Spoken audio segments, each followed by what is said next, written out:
I think I learned a lot in this video that you did, Brian Sutterer, who is from the great YouTube channel, the Sports Doc. You know what? I'm going to get this wrong. What is the actual YouTube channel that people can find you at? Because I think that is important. Yeah, it's simple. Thanks, Tom. It's just Brian Sutterer, MD. So it's just my name and then MD. Google, YouTube, it'll pull me up.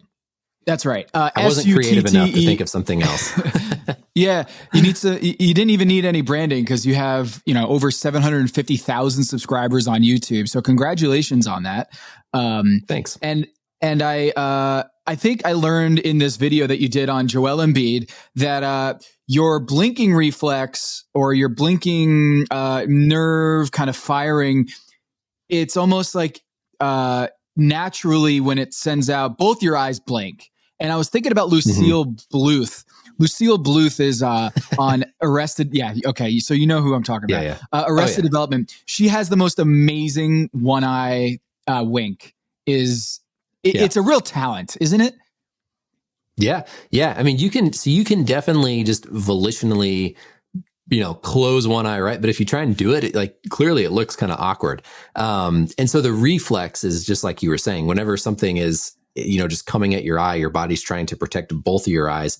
That pathway goes back to the brain and both eyes will blink just as part of that natural reflex. And so if somebody just comes up and, flicks their finger real quick in front of your eyes, you can't just reflexively blink just one.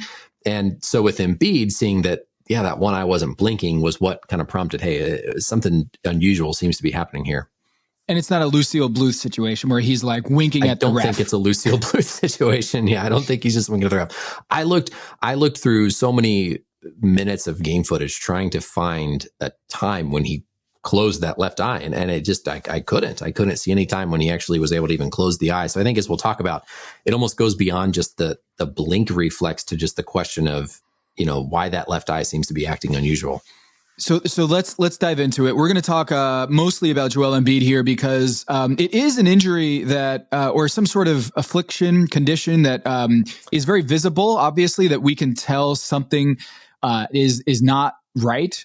Something's a little off. Is that it's not one isolated thing, and that's true of all of statistical analysis or figuring out who's going to win in a certain game. It's never one thing. It's usually multifactorial, or at least a lot of different things are happening that is pointing to this conclusion, which is something's up. Something's up with Joel Embiid's eye, because there's what people have seen when he was laying down on the floor. I think it was in game 1. He was blinking, but only one of his eyes was blinking and the other one was wide open. And it was very odd to see that. But then, okay, maybe it was just a weird thing. But then you see that he's going to shoot around in practice with sunglasses on. Okay, that's odd. He doesn't normally do that. And then the post-game happened, where his post-game interview, he had basically his head in his lap and scratching at his hair and refusing to look up, to which Charles Barkley, after the game, was criticizing Joel Embiid for his leadership. So it's now manifested itself in the biggest talking heads in the game are talking about his behavior or his the way that he's projecting his leadership skills, the way he's hanging his head. You can't hang your head if you're the leader of the team. You gotta perk up and say it with your chest. And I'm sitting here being like, I think this has nothing to do with Joel Embiid's leadership. I think this has everything to do with his eyes. Something is going on. And I will say this because my brother is going to get so happy to hear this, that I'm mentioning it on my show. He texted me about this in game 1.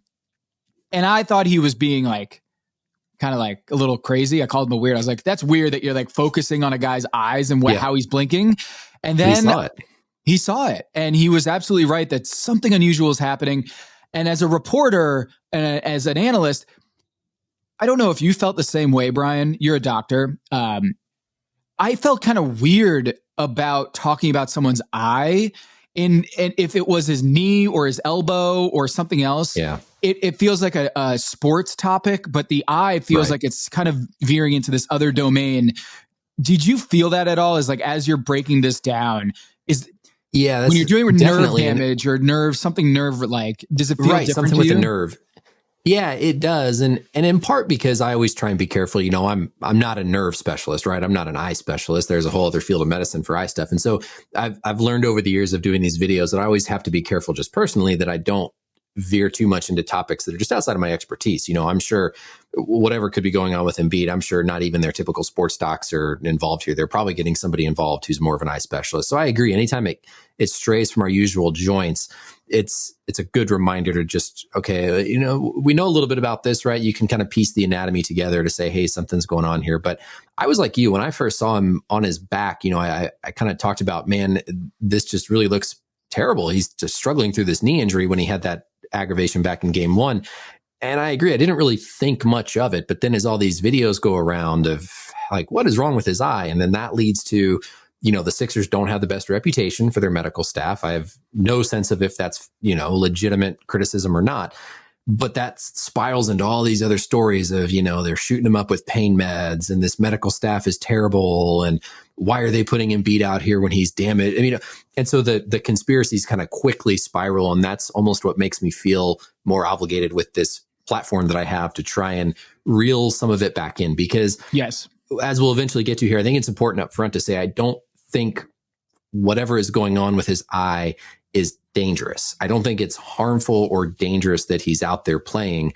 And I don't think it's because of pain medicines. And so I wish that talking about this more would get the team to acknowledge it and bring it up so that they can stop having all the commentators calling him lazy and a bad leader when he simply just might have a true medical problem that's causing his face to look different that he's self-conscious of, as any of us would be.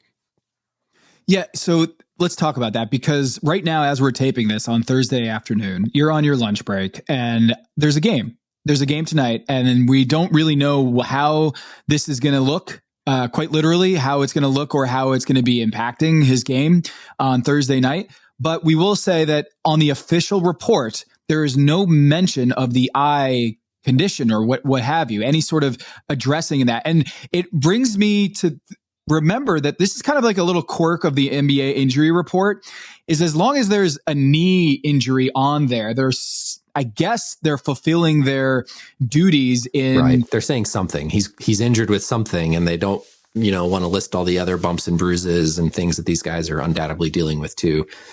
Right. There's not multiple injuries, and you don't have to put in multiple injuries. I guess there's a you know, if you want to be truly transparent, you would list like all the things that the player's dealing with that could impact their status for gambling purposes and just for transparency of like, hey, we got a big game involving Joel Embiid and he's questionable with what's called right now left knee injury recovery.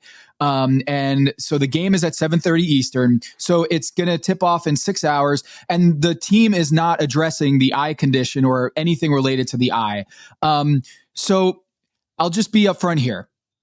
My mother had ALS. Okay. So I'm very sensitive to the idea of paralysis and things you can't control. And it's not because of any sort of illness that you have, or it's just your muscles are shutting down. My mother-in-law this past summer suffered through a case of Bells Palsy. And when I heard that, I was like, oh my goodness, that's horrible news. And then the more I started learning about it, it was more of a temporary thing. And so it was, I'm coming into this Joel Embiid thing with that sensitivity of trying to understand, the way that the nerves work and how neurodegenerative diseases are a separate thing, but also I'm aware of how complicated this stuff is. But Bell's palsy has been raised as a possibility with Joel Embiid because of the way that it seems to affect one side of his face, or at least his eye. And can you explain to people what is Bell's palsy? And because I just know it from a family member, but can you explain what is that, and if it's a possible explanation for what's going on with Joel Embiid? Yeah, I think something like it or Bell's palsy is a very possible explanation. And the big telling thing, so a lot of people will comment on my post, how are you speculating about this? But if you just visually look at what we're seeing, I think the biggest tell that something is abnormal, because you could argue, well, maybe the camera just is catching him at these funny times where, we're just not catching the blink or whatever. But there's a video clip you can look at where you very clearly see the right side of his forehead wrinkle, and you don't see any wrinkles on the left side of the forehead. And we've all heard of people getting Botox for their wrinkles, right? So with Botox, you're paralyzing a muscle. So whenever you wrinkle your forehead and just raise your eyebrows, those wrinkles are there because muscles are activating to cause the skin to wrinkle up. When somebody has a nerve injury, and we'll talk about the difference between if it's like a nerve injury in the brain or if it's a peripheral nerve as it's left the brain. In some cases, in the case of Bell's palsy, one of the ways you diagnose where that nerve problem is whether or not the forehead wrinkles when somebody tries to wrinkle their forehead. And so I'll explain that in more detail. The cranial nerves are the nerves throughout our head and neck that help control the muscles within our face, within our head. So swallowing, facial expressions. The specific nerve called the facial nerve is the seventh cranial nerve, and it controls a lot of the muscles of facial expression. It also controls the muscle that goes all the way around our eye. It's called the orbicularis oculi. Nice, fun Latin name. Try and spell that in the show notes. And when you activate that muscle, it's what causes your eye to blink. So that facial nerve is coming from the brainstem way back in the brain. It travels up through the brain. It exits around near the front of the ear, and then it divides into a few different branches. One of those branches goes up and controls sort of the muscles of the forehead, allow you to wrinkle your forehead, raise your eyebrows. One of those muscles kind of comes down more across near the side of the nose, and then one goes down around the mouth. When somebody has a cranial nerve injury or a brain injury, I should say, with a stroke, we all know, right? You see the facial droop when somebody's had a stroke. But when someone's had a stroke, that's inside the brain, and our brain is smart because the left facial nerve helps to innervate the right side, and the right side helps to innervate the left side.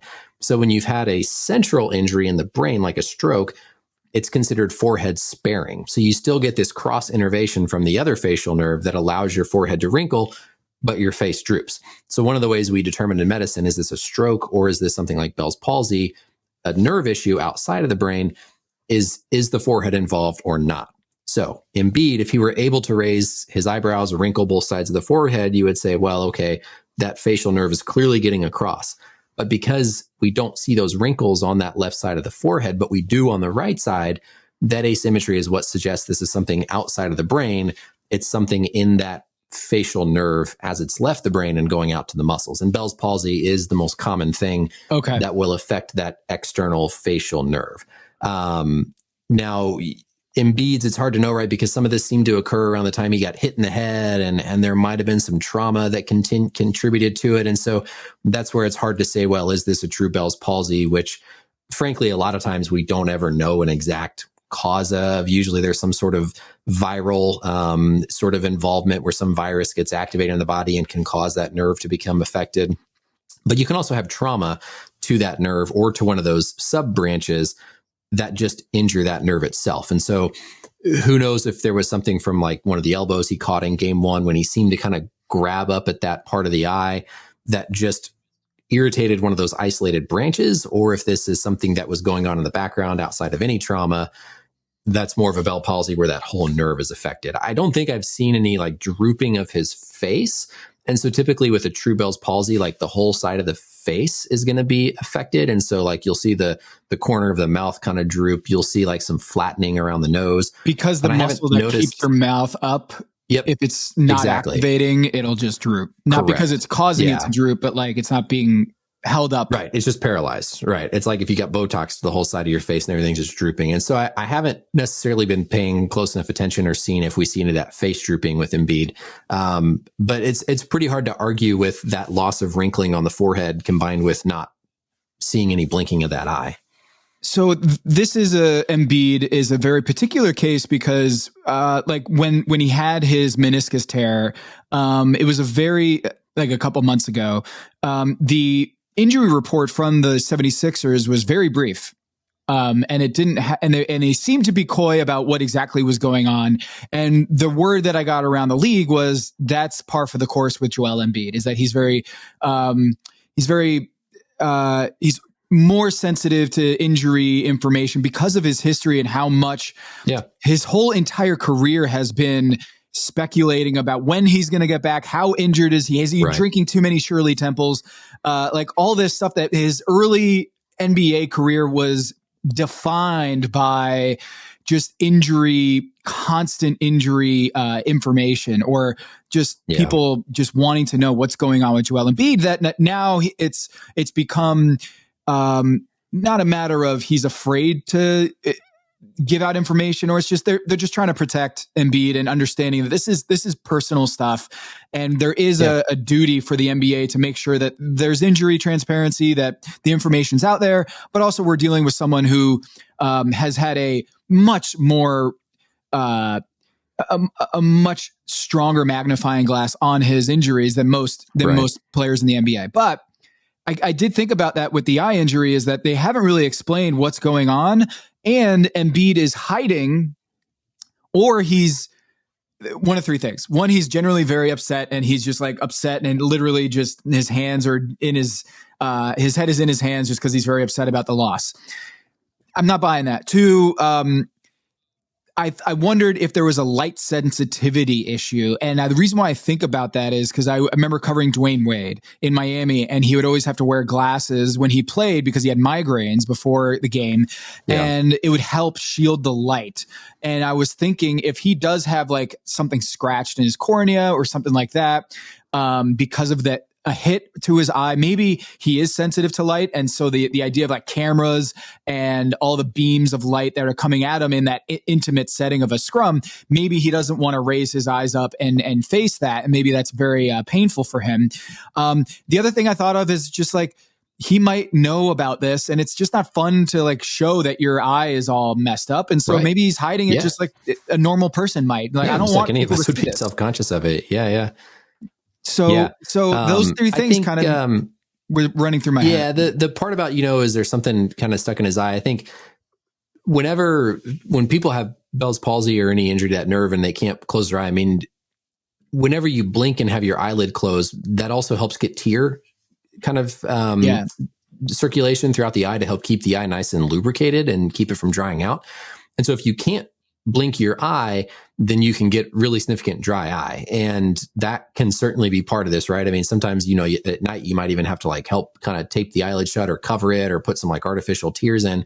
And so it's very possible that if this was something that was going on before the series started, if somebody's coming at your face when you're trying to get a rebound, your eyelid can't close to protect your eye from getting hit. And so he very well could have gotten scratched in the eye and have something like a corneal abrasion just because of the inability for the eyelid to come down and protect from like a finger or dirt or something like that.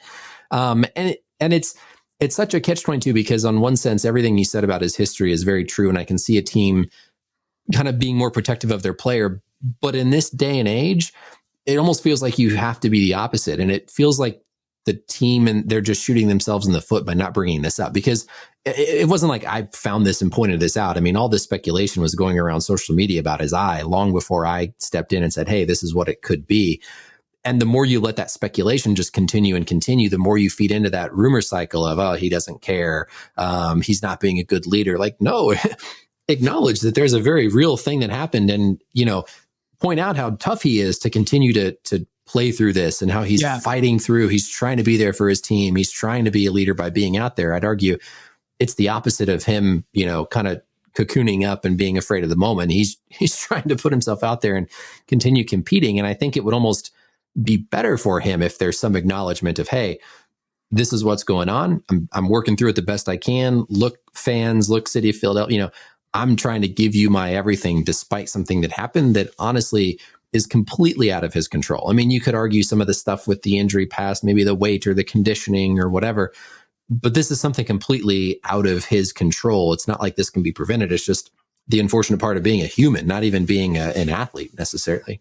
Yeah, and the team has Nick Nurse repeatedly been like, he's a warrior. Like, this guy is battling through, and usually in the context of the knee, it's almost painful to watch. Yeah, with the knee. I mean, he's so miserable out there. Like, you almost don't want him. I mean, you don't want him to win just because I'm like, I don't want to see this guy suffer through, 3 more series of just constant discomfort. And he's got this big bulky brace on his knee. And it's like, this is a young guy who's got a long life ahead of him.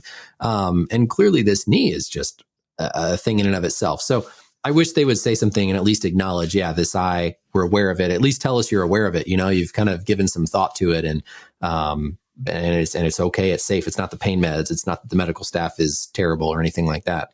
Let's address the pain meds thing, because that seems to be the most common speculative, conspiratorial response. And I don't want to say conspiracy, because people thought we were being conspiracy theorists when we were pointing out that fouls were down in the middle of the NBA season and pointing that out. And then, of course, the NBA copped to it and said, yeah, we did.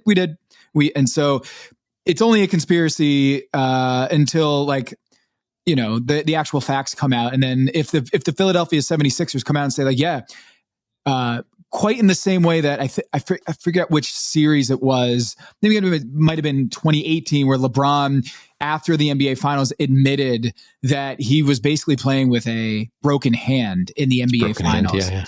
And so it's sometimes allegedly, right? Allegedly, there was a broken hand. We don't really know for sure if there was a broken hand. He punched. Right? He said basically a broken hand, and I wrote about this for ESPN, being like, you can't hide that from the gambling people. And there was a pretty famous bookmaker or person in Vegas who I interviewed for the story, who was like, you can't hide that from us. Like, it's not ethical to be lying about the NBA. The NBA should have been forthright and been like, yeah, he's got a hand issue. But then there's the whole competitive advantage question about whether, you know, teams want to divulge that information, because if you know that LeBron James is dealing with this, you might play differently or slap at the ball more often. So there is that dynamic. But what I'm trying to bring it back to Embiid here is, I agree with you. You would have Charles Barkley after the game saying, man, I really feel for this guy. Not only is he dealing with a knee injury, but he's also dealing with an eye affliction, whatever you call it. And what an amazing, valiant, heroic performance from Joel Embiid. Instead, we're speculating, and it would be important to talk about, like, what actually is going on. The pain meds, of course, people draw the idea of he's dealing with a knee injury, so he's shot up with some sort of anti-inflammatory or pain meds, and therefore that's why one eye is blinking. Something in the short circuiting of your brain because of the pain meds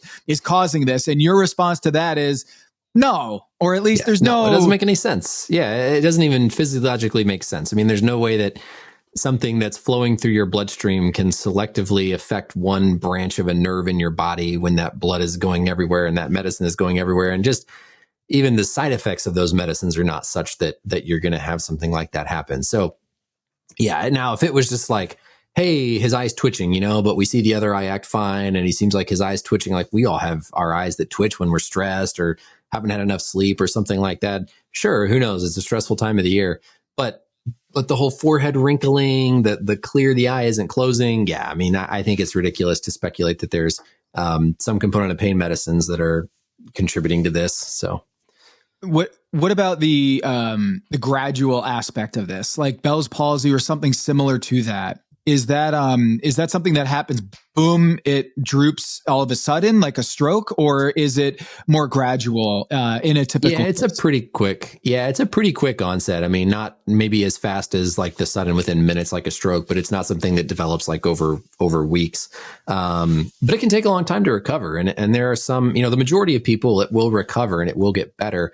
But there's a small percentage of people who it doesn't, you know. I mean, there's certainly cases where people don't get that full recovery. And so that's another important part of this too. I mean, let's say that there's some prolonged recovery of this, if that's what's going on. Yep. And come the Olympics this summer and we're still seeing the same thing. And then it comes out, well, oh yeah, you know, back in the NBA playoffs, like he was dealing with this eye injury. I mean, you just have dug yourself even further down the hole if you don't address it, especially knowing that it's something that could linger for months or be a more long-term thing that could just affect his well-being going forward. Yeah. The sooner you get on top of that and point it out, the better that is to just make people aware and manage accordingly.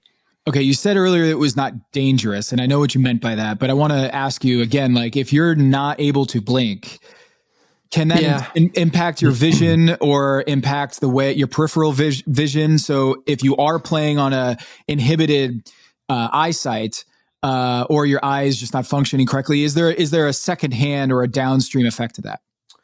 Sure, in the sense that if something, you know, if you're going to get poked in the eye and you can't reactively cover your eyelid to protect your eye quick enough from dirt or something like that, getting an abrasion in there, Yeah, I mean, there is that sense of risk. I think it's more, people. I think a lot of the speculation and thought was that he's got some like brain injury, like there's some stroke in his brain that's going on that's causing this, or something like he's got an orbital fracture, because those nerves run pretty close to those orbital bones.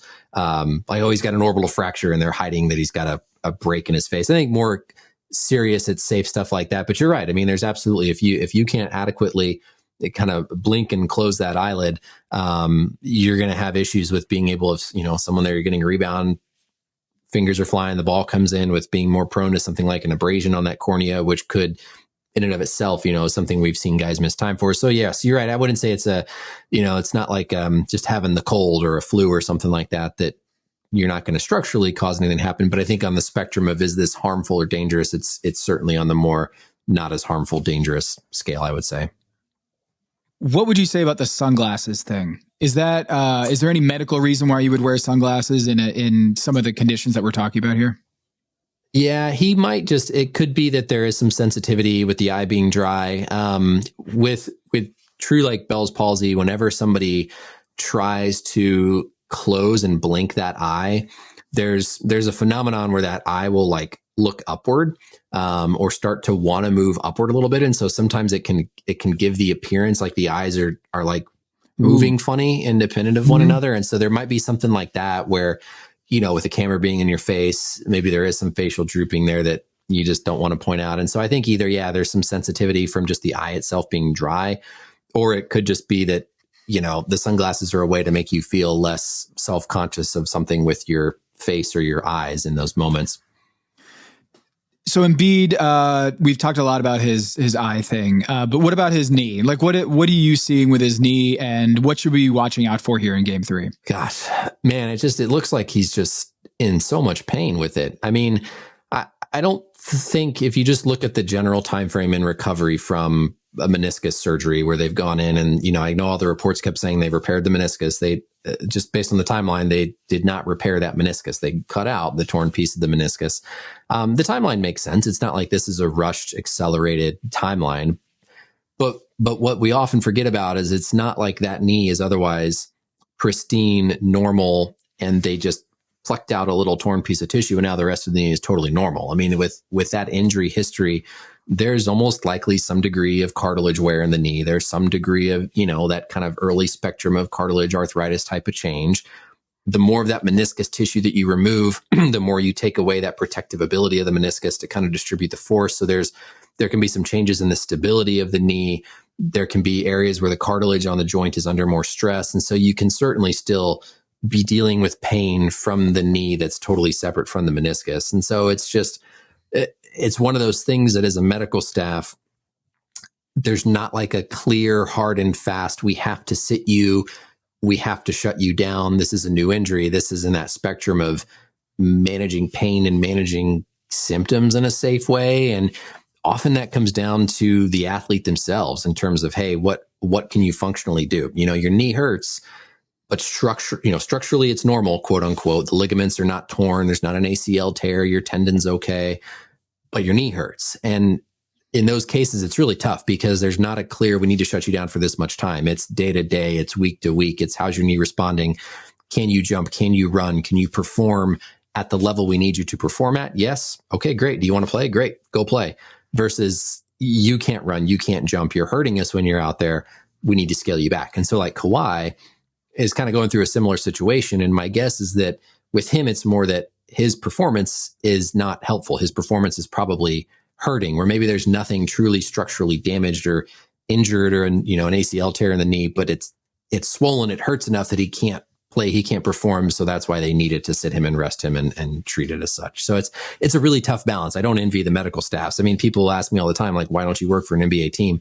I don't want anything to do with all that stress of having to make those decisions because it's not easy. It's easy for us to sit here and, comment on what we see and talk about the injury or this and that, but to actually be in the thick of the day to day, I mean, that's a really stressful, difficult spot to be in when millions of dollars are on the line and it's not a clear cut, broken bone, torn ACL where you have to do this or that. So we've got to give them the benefit of the doubt to some degree that it's not an easy spot to be in. Yeah, and I do this with officiating a lot, is that we like to think of the world as black and white or cut and dry. But was that a foul? I mean, it could have, Right. could be. It's a sliding scale. And the same thing for doctors and sports medical professionals, where it's like, we like to think of the idea that there's this defined line between hurt and injured. Yeah, not at all. You know, it's the hardest part. You know, that's the art of medicine. Like they talk about, it's all of these guys. I mean, every athlete, even the high school, college kids that I take care of, everybody's dealing with pain. And that line of, okay, is this pain that's like harmful, dangerous, something's injured, or is this pain that's part of being an athlete that we can manage and is safe? And it's a really tough line to navigate. So to that point, let's just quickly hit on like a couple other injuries here in the playoffs. So Giannis Antetokounmpo, it seemed like I immediately went to, oh no, this reminds me of Kevin Durant in the 2019 NBA Finals. Why is it different than Kevin Durant in the 2019 NBA Finals, where he had a calf strain, came back for the finals? I think it was game 5. It might have been. I might have gotten that wrong. But anyway, and then his Achilles snapped. So what is the difference between what we're seeing with Giannis? Because I think people want to make the connection, but you as the sports medicine expert, what are the key differences? Yeah, I think you have to just assume, number one, that the team is accurate in their medical description, which, as we've talked for the last 30 minutes, sometimes is difficult to know for sure. So with Durant, you know, when they say calf strain, you have to assume that specifically means the muscle was injured and the tendon was fine. And so I saw what happened with Durant, if you take the Warriors reporting at its word, of two different incidents. You know, the calf became injured. There was something else with the Achilles. The Achilles tore. It was just bad timing, close together. With Giannis, the only real difference is, you know, they describe it as a soleus injury.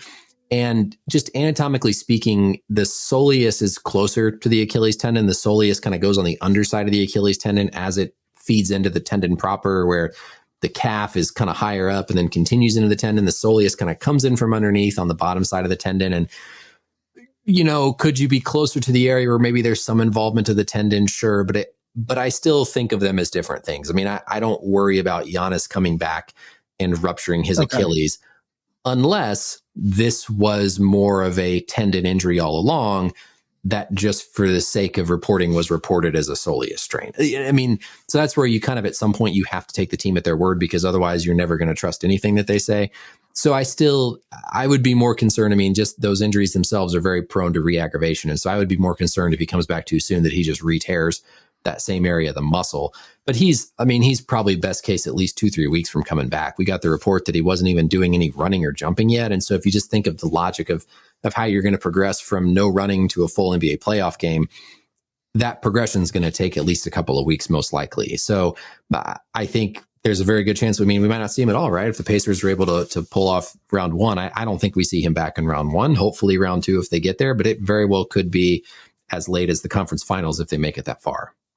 Zion Williamson. So Zion, 40th minute of a miraculous game where he's playing against, you know, the Lakers, a team that traded with the Pelicans, Anthony Davis. There's a lot of backstory there, and he's having the game of his life. And then he comes up limp and pulls himself out of the game. And I don't know if you were watching the same way that I was, but I was like, did he leave on his own volition? Was he pulling himself out from the bench, or did the trainer say like, "Hey man, we got to go back and take a look at this"? I don't know if we ever got to that. The trainers probably pulled him. I mean, in those situations, it's usually like you're usually like caught. You know, I remember being on football sidelines. It's like, do I run out there? Like, what are they doing? Are they hurt? Are they not? And so sometimes you're kind of caught. He might have just. I mean, I think he's dealt with hamstring injuries. He might have clearly felt something go and know, hey, I need to go check this out. I can't mess with this. I'm more optimistic about him coming back sooner, but we haven't really heard quite as much in terms of what he's been doing. The challenge in the playoffs and with any hamstring is they often feel better before they're adequately healed. And so when you're in a high pressure situation where you're trying to rush back, you feel good. Your pain is good sooner than it's truly healed at a good spot. And so I think it's going to come down to where the Pelicans are. I mean, if it's, you know, they're down 3-0 and Zion's still a couple weeks away, they're not going to rush him back out there for one game. So I'd be surprised. I think if we saw him come back in round 1, I think just especially the way the series is going so far. It doesn't look like they might even make it beyond round one. But I'd be a little bit more optimistic of him coming back sooner than Giannis. But it's going to be the same principles. It's the same muscle injury, the same principles of re-aggravation, re-injury that you hope can be sustained through the remainder of the playoffs. Dumb question, but you're a smart man, so you might be able to answer it. What is the point of a knee brace? Because I see Kawhi Leonard playing a game with no knee braces, nothing on his knees. It's completely bare. And yet he's dealing with what I think sounds like some of the most operated on or most painful knees in the sport. And then it reminds me, like, wait, what is the point of a knee brace? And is it a personal preference thing, or is there an anatomical reason that you would want someone with bad knees to wear a knee brace? There's a couple of anatomic reasons. So if somebody's coming back from an ACL tear where you're trying to externally support that internal ligament, most orthopedic surgeons will have patients wear a knee brace for an ACL tear within that first year after their surgery. And so if they come back, sooner, they might be wearing a brace support? For their ACL. What is happening there? Like so it's trying to just externally prevent the bones from shifting in the way that would cause the ACL to tear. Okay. An MCL sprain is the best example of this. So the MCL ligament that runs on the inside of the knee, if you see like football linemen or players that have the braces with those big metal hinges on the side, that's like you're basically just trying to put a metal support there so that if someone's knee gets hit and it wants to bend inward, that external support is there to prevent it from bending inward. And so MCL, LCL injuries are two where bracing is very helpful because you want that external support to keep the knee from bending in a way that's going to stretch the ligament more.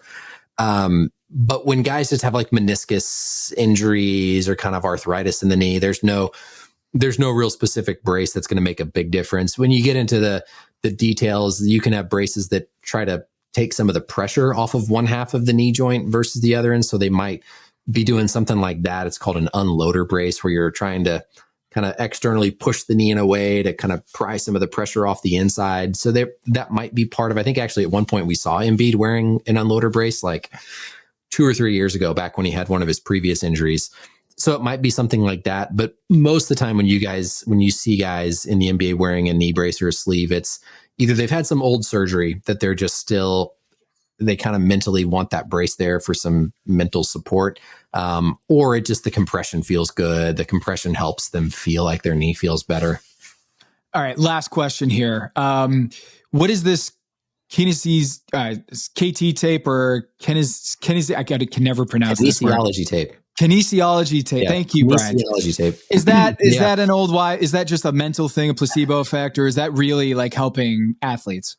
You got to be careful who you ask. So, in my opinion, this is striking a nerve. Okay. Yeah. No. So, I mean, there's a lot of stuff that, I think most athletic trainers, physical therapists, even people who work for these high level teams will agree that there's probably a lot more placebo in what we do than actual science. So when you hear, guys are getting around the clock treatment, the cupping, the needling, the stem, the ice, the this and that, the list goes on and on. Yeah. All that stuff. A lot of those modalities, like the hand-on things, the taping, like who knows really how much benefit it's actually making. But if you look at, okay, it's not really causing harm. The athlete feels like it's helping them. It gets them to buy into the overall rehab approach with the exercise, the PT, the strengthening, et cetera. There's some data out there that suggests that maybe the taping helps with getting bruising to go down quicker. Again, kind of, I don't know if I necessarily believe it. When you have certain joints, like if you have your kneecap is unstable or the kneecap is wanting to kind of shift in its little groove, you can maybe provide some external taping to help that kneecap track a little bit. But perfect example, like Luka, right? We remember seeing all that like tape on the back of Luka's like shoulder and neck. I don't think that's doing a darn thing other than making him feel like his shoulder, again, getting back to this injury versus you're hurt. There's not a true injury. He just hurts. And so if that helps him not hurt, great. By all means, tape your heart out.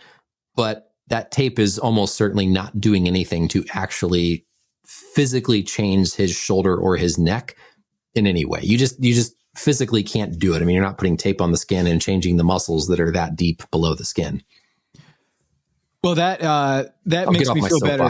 No, but that's exactly what I wanted, Brian, is more soapboxes of just understanding that, like, yeah, there's going to be there's going to be some cases where it's more placebo effect, that if it's not doing any harm and the player feels like, hey, this is what I need to play, or it makes me feel safer, or it makes me feel like I got my shield up and this sense of armor that now I can go out there, then great.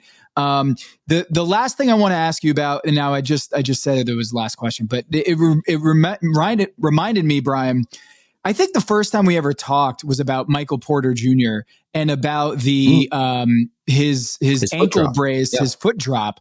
And it is kind of like one of these fascinations that I think you had early on, was like, wow, I have never seen this, or it's someone playing at such a high level with this. So now that the Denver Nuggets are doing, what they're doing as the Lakers, and they're in, title contenders again and might win another one. Can you explain to people why this is so interesting to you and Michael Porter Jr.? Have you ever seen anything like this before? It's so cool. So my background before sports medicine was as a rehabilitation doctor, where we would treat people with like foot drop and spinal cord injuries and things like this. And it's awesome. I think there was a story, I have to put in the comments. There was a story, I think, in the Ringer, where they talked about the kind of the background, and Michael Porter Jr. kind of talked a little bit about his brace, but I wish it got more coverage because it's such a cool thing to see, essentially likely from his back surgeries or just the nerve damage that led to the back surgeries. There's weakness in his ankle, and that weakness makes it have a hard time for him to pick his foot up off the ground. And so the brace he's wearing is called an AFO, ankle foot orthosis. Very cleverly named, right? And what it does is it just provides a little bit of support to help keep his ankle lifted up off the ground. Otherwise, when he was running, he might trip over his toe. He might fall. But just the fact that he's able to play at a high level with this carbon fiber. I mean, it's rigid. Like if you took it off, I mean, it's a rigid piece of carbon fiber that's strapped around his ankle. And most guys even get upset at the idea of wearing an ankle brace or a high top shoe because of how restrictive it is. And he's out here performing like he is with ankle weakness and this carbon fiber brace that's keeping his foot picked up. I think there was NFL player who attended Notre Dame, played for the Cowboys, I think, who had foot drop and wore an ankle brace when he played, similar type of brace. But you don't see it very often, probably because most athletes who have foot drop are not going to be athletic enough to be able to kind of run and jump otherwise. So Porter's is just kind of at that level where it's not so bad that he can't play basketball, but it's enough that he needs that little bit of support. But yeah, it's great. Another example of you like when athletes kind of embrace and talk about some of this stuff, because if someone else is dealing with it, I can say, look at Michael Porter Jr. He's been successful. He's wearing this brace. Alex Smith probably wore one when he came back from his big serious injury with Washington.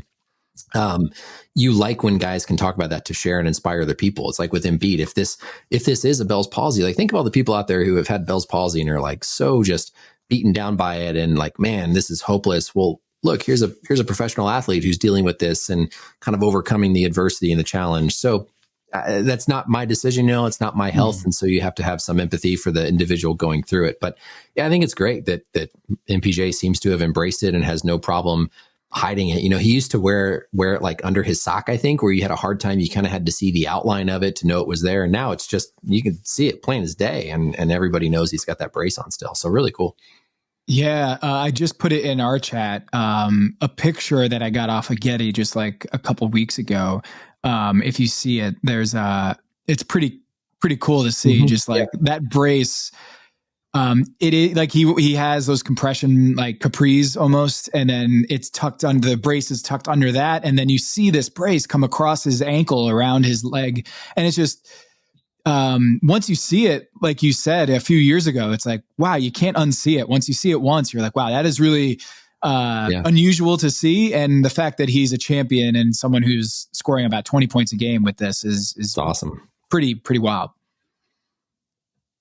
All right. That does it for Brian Sutterer. You can find him at Brian Sutterer MD on YouTube. Go check that out. And thanks again for joining us and true squatting a lot of this Joel Embiid eye stuff. And hopefully he's okay, and that this is not a non-story going forward. Yeah, absolutely. Thanks, Tom. Great talking to you as always.